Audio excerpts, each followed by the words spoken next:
एक हरे भरे जंगल में, जहां सूरज की किरणें पेड़ों के पत्तों से छनकर जमीन पर पड़ती थीं और हवा में पक्षियों का मधुर संगीत गूंजता था, एक नटखट बंदर रहता था जिसका नाम था चीकू। चीकू बहुत फुर्तीला और तेज था, लेकिन उसे अपनी तेजी पर बड़ा घमंड था।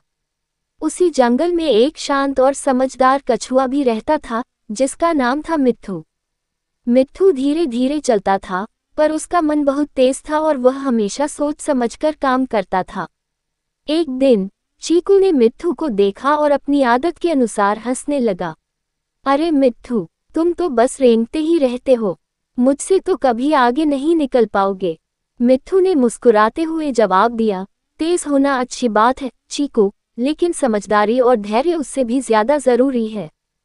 चीकू को ये बात पसंद नहीं आई और उसने तुरंत चुनौती दे दी, तो फिर चलो एक दौड़ लगाते हैं, देखते हैं कौन जीतता है। मिट्ठू ने शांति से चुनौती स्वीकार कर ली। दौड़ के लिए दोनों एक लाइन पर खड़े हो गए। एक इशारा होते ही दौड़ शुरू हो गई। चीकू अपनी तेजी के साथ हवा हो गया, पलक झपकते ही वह मीलों आगे निकल गया। उसने पीछे मुड़कर देखा तो मिट्ठू कहीं नजर नहीं आया। मैं तो ऐसे ही जीत जाऊंगा, चीकू ने सोचा। वह इतना आत्मविश्वास से भर गया कि रास्ते में एक घने पेड़ की छांव में आराम करने बैठ गया।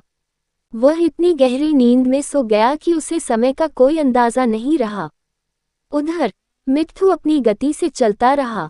वह जानता था कि तेज चलने से कुछ नहीं होगा, बल्कि लगातार चलते रहना ही असली कुंजी है।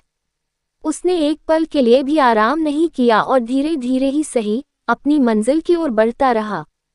जब चीकू की आंख खुली और वह हड़बड़ा कर उठा, तो सूरज ढलने लगा था।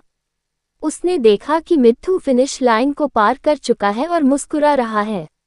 चीकू को बहुत शर्मिंदगी महसूस हुई। उसने मिट्ठू से कहा, आज मैंने सीखा कि सिर्फ तेजी नहीं, बल्कि मेहनत और समझदारी भी उतनी ही जरूरी है।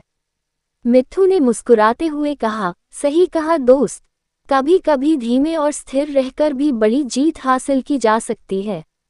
और इस तरह चीकू ने अपना घमंड छोड़ दिया और मिट्ठू की समझदारी की हमेशा प्रशंसा करने लगा।